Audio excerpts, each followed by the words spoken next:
आज है बसपा सुप्रीमो मायावती का जन्मदिन और जन्मदिन विशेष मौके पर हम आप सबके बीच पेश कर रहे हैं ये खास रिपोर्ट जिसमें हम करेंगे बात मायावती के भाई आनंद कुमार के बारे में।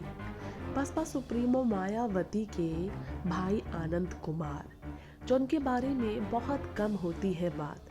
क्या करते हैं वो, क्या है उनकी कमाई का जरिया, क्या राजनीति से है वो जुड़े, कितना है आपको पता? आइए देख लेते हैं आपको क्या पता है। खैर, हम इस रिपोर्ट में आपको पूरी जानकारी देने वाले हैं। बसपा सुप्रीमो मायावती, जिन्होंने एक बार एक इंटरव्यू में बताया था कि बचपन में कैसे उनके ही घर में उनकी बहनों के साथ भेदभाव हुआ करता था। उनके भाई और उनकी बहनों के बीच भेदभाव किया करते थे उनके पिता, लेकिन समय रहते अपने पिता को गलतियों का एहसास दिला दिया था मायावती ने। ये बताया था उन्होंने कि वो गलत कर रहे हैं। दरअसल मायावती और उनकी बहनों को सरकारी स्कूल में पढ़ाई के लिए भेजा जाता था, लेकिन उनके भाई की पढ़ाई में खूब खर्च किए जाते थे। मायावती और उनकी बहनों के साथ खर्च करने में परिवार को तकलीफ होती थी। मायावती उस तरह के सोच के परिवार वालों के बीच पली बढ़ी, लेकिन वो आजाद किस्म की महिला बाद में बनी। मायावती के मुख्यमंत्री रहते उनके भाई आनंद कुमार और भाभी को लॉजिक्स इंफ्राटेक प्राइवेट लिमिटेड नाम की रियल एस्टेट कंपनी ने 261 फ्लैट औने पौने दाम पर आवंटित किए थे। क्या आपको पता है, द इंडियन एक्सप्रेस की पड़ताल में ये भी निकलकर सामने आया था कि कंपनी ने आनंद कुमार और उनकी पत्नी को 40% के डिस्काउंट पर 261 फ्लैट आवंटित किए। आवंटन प्रक्रिया में और भी तमाम गड़बड़ियां सामने आई थी। नोएडा अथॉरिटी में क्लर्क हुआ करते थे कभी आनंद कुमार, लेकिन 6 साल बाद ही उन्होंने नौकरी छोड़ अपना खुद का कारोबार शुरू कर दिया था। दिलचस्पी नौकरी से उनकी खत्म हो गई थी। आइए उनके बारे में जानते हैं। दरअसल आनंद कुमार अक्सर किसी न किसी वजह से सुर्खियों में रहे हैं, राजनीति से हटकर। दरअसल पहले बिल्डरों, रियल एस्टेट डेवलपर से मेल जोल और साठ गांठ से लेकर आय से अधिक संपत्ति के आरोप में अक्सर आनंद कुमार की चर्चा होती थी। मायावती से छोटे उनके भाई आनंद कुमार 1994 में नोएडा प्राधिकरण में बतौर क्लर्क नौकरी की शुरुआत करते नजर आए थे। फिर 6 साल उस नौकरी में वो डटे रहे। बाद में अचानक से एकदम से उन्होंने वो नौकरी छोड़ दी। तो हुआ क्या, सुन लीजिए। जब उन्होंने नौकरी छोड़ दी तो उस वक्त ना तो आनंद ना ही उनके कारोबार की कहीं कोई खास चर्चा थी। फिर साल 2007 में जब मायावती उत्तर प्रदेश की मुख्यमंत्री बनी, तब आनंद पहली बार लाइमलाइट में आए। मायावती के ही कार्यकाल में आनंद कुमार ने धड़ाधड़ एक के बाद एक कंपनियां खोली और कारोबार रॉकेट की रफ्तार से उनका फला फूला।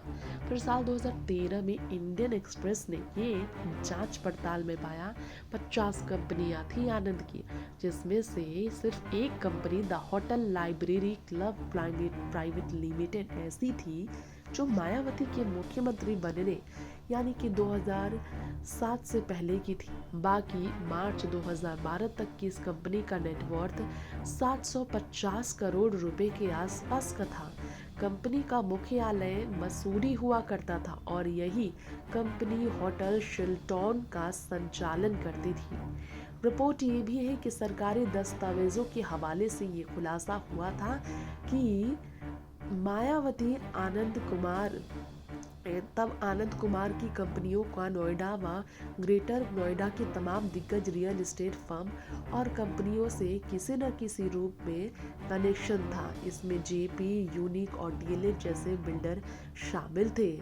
18,000% की कमाई बढ़ना क्यों नहीं भला चर्चा में आए। जी हाँ, फाइनेंशियल एक्सप्रेस की रिपोर्ट में पता चला कि साल 2007 से 2014 के बीच यानी कि 7 सालों में मायावती के छोटे लाडले भाई आनंद कुमार की संपत्ति में 18,000% का इजाफा हुआ। साल 2007 में उनकी संपत्ति कुल 7.1 करोड़ रुपए हुआ करते थे, लेकिन 2014 के आते आते यानी कि 7 साल के अंदर 1300 करोड़ रुपए की संपत्ति के वो मालिक बने। इसी दौरान इनकम टैक्स डिपार्टमेंट ने आनंद कुमार की संपत्तियों की जांच शुरू की। आईटी डिपार्टमेंट ने ये भी आरोप तभी लगाया कि आनंद कुमार जिन कंपनियों के डायरेक्टर थे उनमें शेल कंपनियों के जरिए पैसा लगाया जाता था।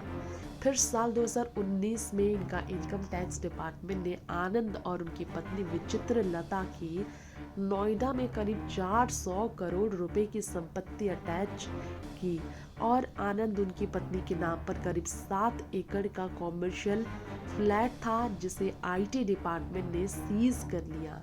फिर आपको बता दें हुआ साल 2016 में क्या। नवंबर के साल 2016 में जब सरकारी ने नोटबंदी की ऐलान की थी अधिकारियों ने, तब उस वक्त भी आनंद कुमार चर्चाओं में थे। आनंद के खाते में 1.43 करोड़ रुपए तब जमा थे जिसकी जमकर जांच हुई थी और इससे मायावती भी निशाने पर आई थी। मायावती के परिवार में उनके भाई आनंद कुमार के अलावा अगर बात की जाए उनके फैमिली मेंबर्स के बारे में तो हमने आपको बताया कि मायावती की ना सिर्फ भाई बल्कि बहनें भी थी। वैसे आपको बताना चाहेंगे हमारी इस रिपोर्ट में काशीराम के बाद राजनीति शुरू करने वाली बहुजन समाज पार्टी के फाउंडर काशीराम के बाद मायावती जो राजनीति से जुड़ी उन पर प्रेशर अक्सर रहा पड़ा, लेकिन वो कभी भी दलितों के खिलाफ खड़ी नहीं हुई, हमेशा उनके साथ खड़ी रही, वही उनकी पहचान बनी।